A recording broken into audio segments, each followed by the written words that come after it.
que l'homme n'est autre chose qu'élément de synthèse et que l'humilité et que seule l'humilité reste non seulement le fondement mais la signification de sa grandeur. Je profite de l'occasion pour adresser un salut plus que respectueux au calife général de la confrérie mouride,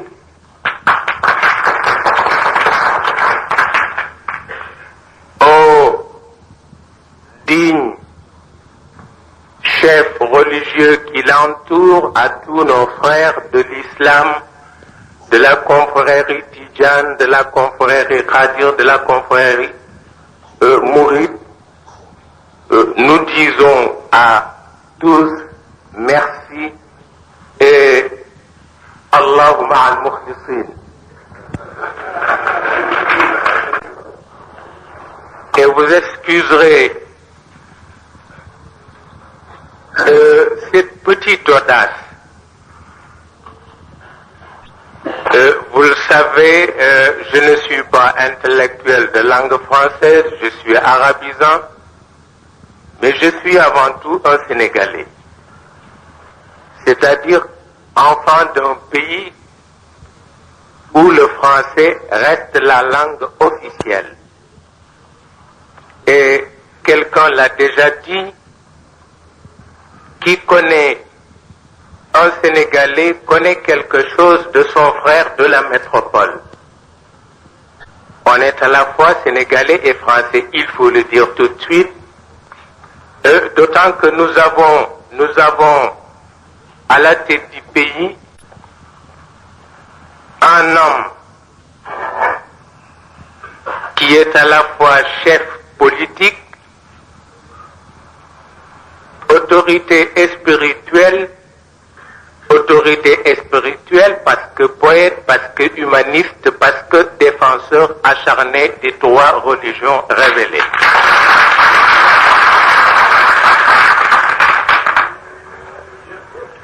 Un homme qui exige que tout Sénégalais ait accès aux différentes expressions, aux différents modes de pensée, afin qu'un jour, même lointain, l'unité linguistique et culturelle de notre genre puisse être réalisée. Raison pour laquelle d'ailleurs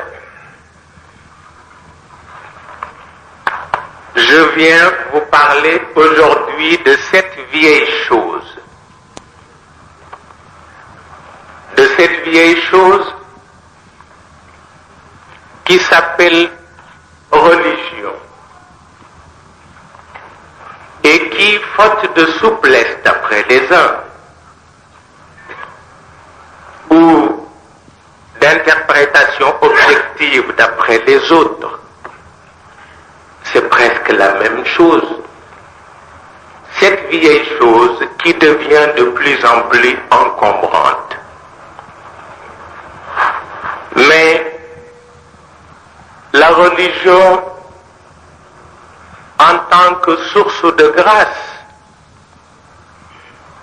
la religion en tant qu'attitude de la créature à l'égard de son créateur, attitude à la fois raisonnable et raisonnée, la religion en tant que comportement social, parce qu'elle est les droits à la fois, mériterait de notre part beaucoup plus d'attention.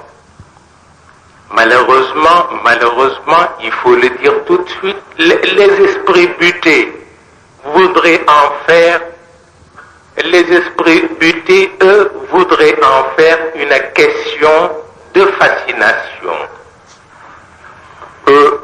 une question de symbolisme aussi étourdissant qu'objectivement incompréhensible.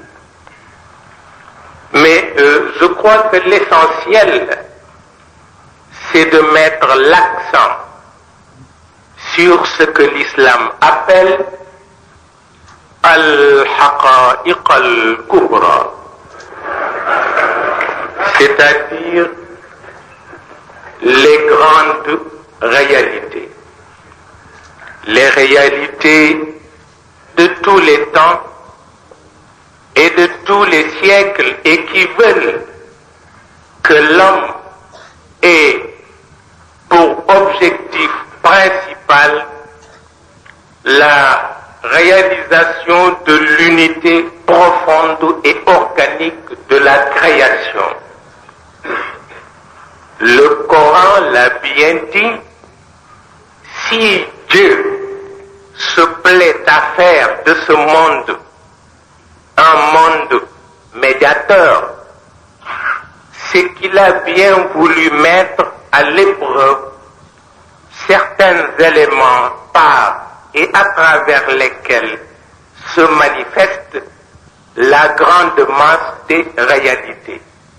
Il a créé la vie et la mort en vue de permettre à l'homme de se mesurer aux grands événements, de s'accorder de certaines situations, et cela pour la simple raison de mériter son nom, de justifier son appartenance à une espèce qui est vraiment chère à l'ensemble des autres espèces.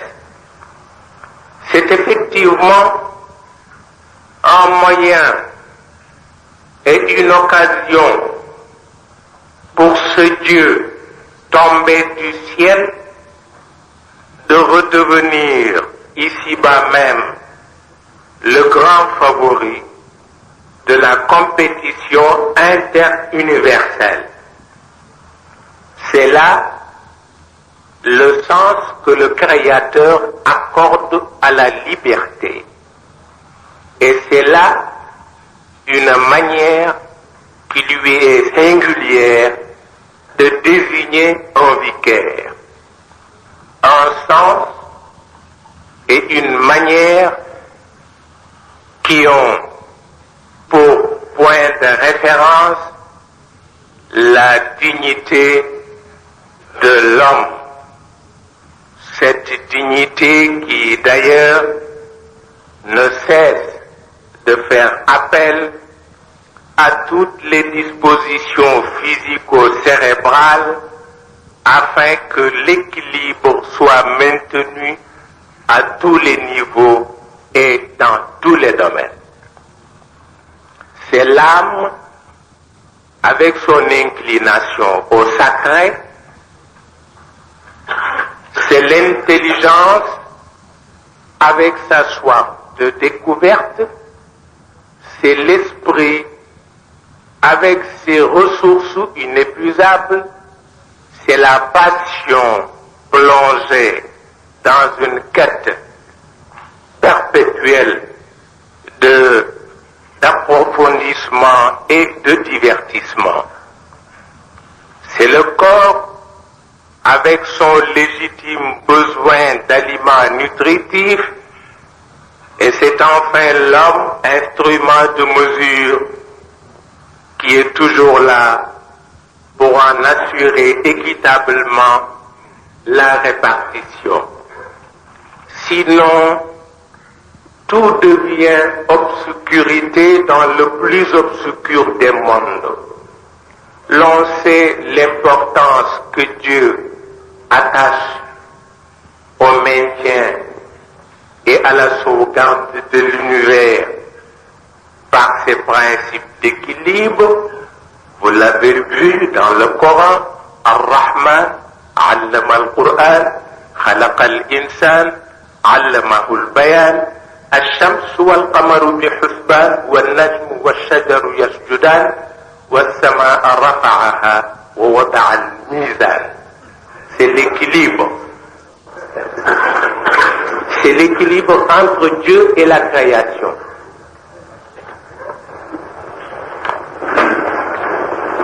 Il s'agit non seulement d'organiser la vie, mais plus précisément d'éterniser la vie par une action rémunératrice et permanente. Il s'agit d'aimer l'action en vue de rendre culte à Dieu. Il s'agit enfin d'ériger la conscience en centre d'attraction où tous les jeux de perfectionnement sont autorisés. Le prophète de l'islam l'a dit, en toute chose, et pour la réalisation de toute entreprise, Dieu exige une technique plus que perfectionnée, ce qui signifie que Dieu est loin d'être un élément de recul dont la seule préoccupation est de remuer les brasiers de l'enfer. Ce qui est malheureux pour le musulman sénégalais, c'est qu'il a toujours tendance à confondre l'islam et les saints piliers qui d'ailleurs et heureusement n'en sont qu'un emblème. Mais si par exemple la prière cesse d'être sacralisation de nos actes quotidiens, malheur à ceux qui par ignorance en deviennent les victimes. Car la prière est à l'âme comme l'engrais à la surface du sol. Ou il l'améliore, ou il l'écrase, c'est une question de dosage, une question de discernement. C'est surtout une question d'éducation mystique. Or, l'islam est tout un système éducatif, à la fois politique, social et religieux. L'islam peut être considéré comme une aventure passionnante, une aventure qui a pour point de départ le berceau et qui ne saurait prendre fin qu'avec les flancs inconsolables de la tombe. Dans ce système et à travers cette aventure, l'homme se cherche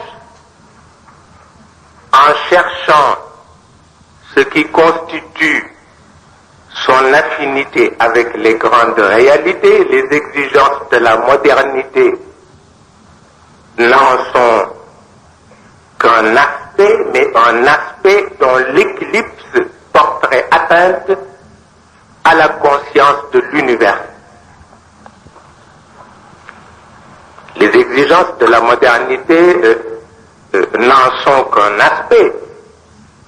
Ça, on le sait, mais un aspect très important. Un aspect dont la disparition porterait atteinte à la conscience de l'univers. Un de mes aînés marabouts m'a dit ceci: vous aimez trop le monde pour mériter la confiance de Dieu.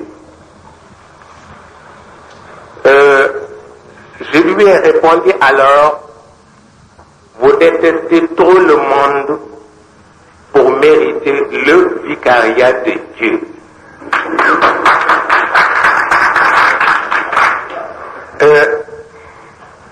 Cela signifie qu'il doit y avoir une troisième silhouette qui nous attend l'un et l'autre à la croisée des chemins. Et c'est la fameuse loi du juste milieu dont nous parle souvent le grand Cheikh Ahmad Tijani. Toute la question est là.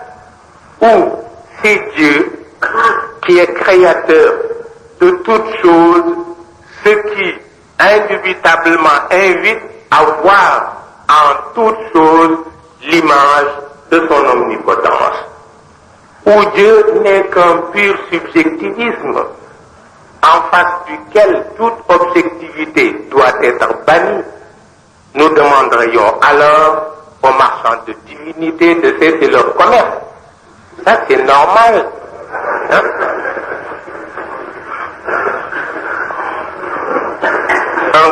Un grand historien à qui on a posé cette question: qu'est-ce qui a provoqué la décadence de la civilisation musulmane? Vous voyez, la question est à la fois grave et importante. Et pourtant, sa réponse n'en est pas moins grave et importante parce que insignifiante. Il dit: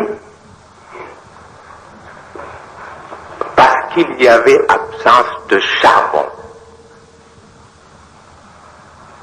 C'est la cause de la décadence de la civilisation musulmane. Parce qu'il y avait absence de charbon.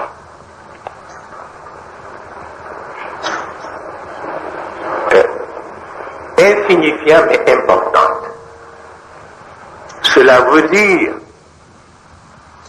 qu'il suffirait d'écarter l'un des principaux éléments qui composent la nature pour précipiter la chute du monde. Je crois que le problème est beaucoup plus sérieux que ne le devinent les musulmans eux-mêmes. Il s'agit avant tout de mériter l'héritage à la fois religieux et socio-culturel légué aux musulmans par Sayyiduna Muhammad. Je vous le laisse, avait-il dit à ses compagnons de lutte. Je vous le laisse. L'essentiel est que vous en soyez dignes. Il s'agit de libérer l'islam des contraintes tendant à l'asphyxier. Il s'agit surtout d'écarter les fausses interprétations qui risquent de compromettre dangereusement son existence. C'est très beau, c'est tellement beau d'entendre le Coran nous dire le verbe sublime et délicat lui est destiné. Mais c'est l'action innovatrice qui lui sert de véhicule. C'est là, en résumé, toute la signification de la mission mahométane. Maîtriser le verbe de sorte qu'il reste le fondement du dialogue entre créature et créateur, dialogue entre les hommes, dialogue entre la société et la nature. Mais que ce dialogue soit authentifié par une action concrète et parfaitement réaliste. L'exemple du roi David est là, fourni par le Coran, agissait en guise de reconnaissance. Il n'a pas dit crier comme on fait aujourd'hui dans les mosquées, dans les réunions religieuses. On crie, on n'agit pas. Mais Dieu a dit à la famille de David, agissez, en guise de reconnaissance. S'il est tentant pour un sous-développé d'être à la fois bavard et maladroit, il n'en est pas moins vrai que les incantations n'ont jamais fait le bonheur des dieux. Le plus grand ennemi de l'homme, c'est l'ignorance. Bien sûr, ignorance n'est pas forcément absence de culture, mais les éléments d'une culture dont on ne se sert plus est aussi un signe inquiétant de l'ignorance.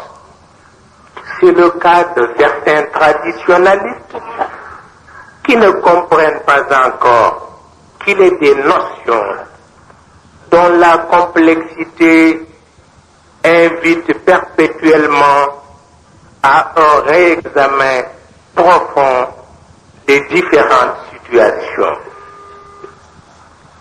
Les années passent, d'autres arrivent avec leur cortège de réalité. Mieux vaut rester sur ses gardes pour ne pas tomber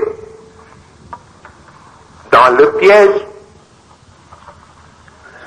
Soyez partisans de Dieu, nous dit le Coran, c'est-à-dire nous conformer à toutes les lois dont dépend essentiellement la marche des choses. Être trop juif, trop chrétien ou trop musulman, cela risque de nous basculer dans le vide du sectarisme. Soyez partisans de Dieu si vous voulez vivre en paix. Sûrement, ce qui se passe à Jérusalem et à Belfast exige une autre explication. Le rapport des sages de l'OUA est là pour en apporter une preuve. Aux habitants de la planète Terre de savoir ce qu'ils veulent. Dieu n'a-t-il pas mis à leur disposition tous les moyens nécessaires pour la sauvegarde de leur unité? Évidemment, concevoir un monde sans obstacle, serait ignorer la nature même des choses. Mais qu'il me soit permis de préciser ici, de proclamer solennellement que les événements historiques qui ont tant secoué le monde n'ont qu'une incidence symbolique sur les grands principes que la voix du prophète n'a cessé d'enseigner et de vulgariser. Teilhard de Chardin, bien que considéré comme un lyrique par certains polémistes occidentaux, parce qu'ils sont des polémistes, n'en est pas moins un homme qui a toujours préconisé quelque chose qui serait de nature à subjectiver l'objectivité, à objectiver la subjectivité. Malheureusement, certains Européens et spécialistes de l'islam noir ont tendance à imputer la situation d'une certaine catégorie de musulmans à l'esprit rétrograde de la culture musulmane, alors que cette situation est due plutôt à cette coïncidence qui veut que l'Occident soit héritier naturel de l'Orient et de ce fait continuateur des conquêtes qui ne pouvaient avoir comme conséquence immédiate que la soumission de tous les hommes et de tous les pays à cette nouvelle loi qu'on appelle colonisation ou colonialisme. Pour le Sénégal, les colonisateurs n'ont jamais admis qu'un marabout fasse autre chose que de rester marabout, avec ce que cela comporte d'effacement, de caricaturisme et de farce. Mais que voulez-vous? Est-il permis à tout le monde de se déclarer héros face à un tel arsenal de dépersonnalisation? D'autant qu'il s'agit ici de colonisateurs, de colonisés, cela n'a rien à voir avec l'islam. Au cours d'une causerie à l'université de Dakar, j'ai attiré l'attention des jeunes sur la nécessité d'organiser le plus fréquemment possible des conférences destinées à inculquer au milieu maraboutique quelques principes dont ils ont besoin pour s'adapter aux réalités politiques, économiques et sociales de notre temps. Les marabouts ne sont-ils pas partie intégrante de la société sénégalaise? Et pourtant, il faut que les marabouts acceptent. Il faut que les marabouts acceptent une telle initiative. Je suis loin d'ignorer les craintes qu'une telle entreprise pourrait susciter dans ces milieux maraboutiques. Mais comme j'en parlais l'autre jour avec un jeune chef religieux, parce que dans ce pays tout le monde est chef religieux,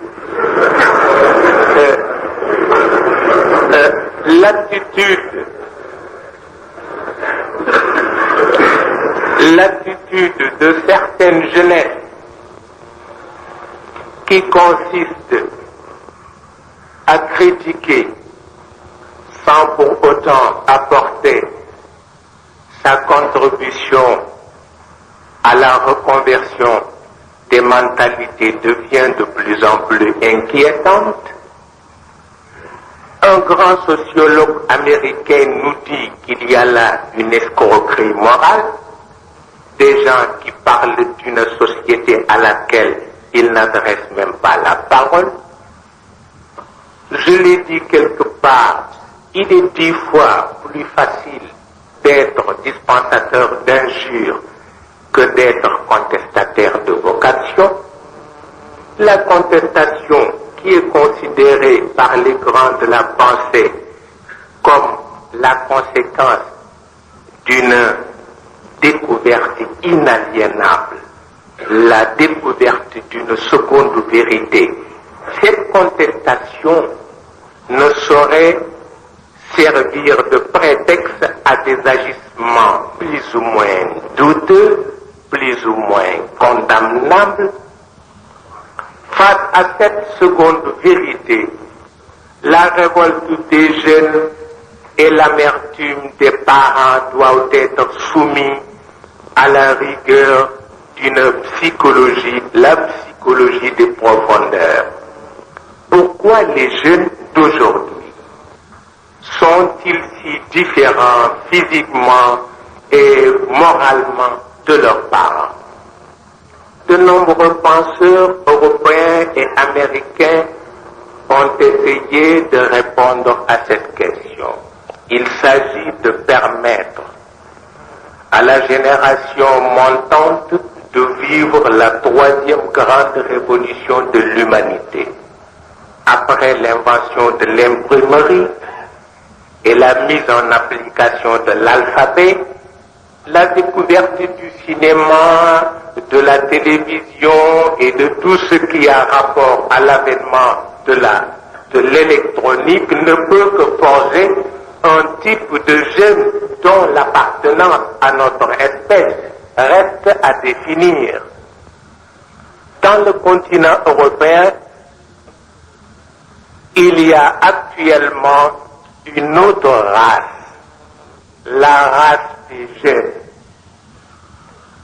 Mais les réalités biologiques de l'homme sont telles qu'avec l'âge, tous ces jeunes connaîtront un jour la même amertume. Ils se verront dans la contrainte de faire face à une autre révolte. Quoi de plus tragique que de prendre conscience de la destinée du monde? Mais la voix de Dieu nous invite toujours à l'optimisme. Comme disait un grand poète français, la toile de Picasso se plaint des taches et de la saleté dont elle est constamment imbibée parce qu'elle ignore que sans cela, elle perd sa chance d'être un chef-d'œuvre.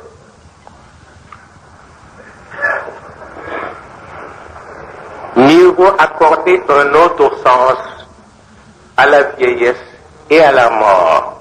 La vieillesse est faite de beauté, la mort est faite de majesté, disait un poète sénégalais. Ce qui est regrettable, je l'ai souvent répété, c'est que les admirateurs comme les détracteurs de l'islam n'arrivent plus à distinguer l'essentiel de l'accessoire. Ils font semblant d'ignorer l'esprit d'ouverture qui caractérise la doctrine mahométane. La littérature coranique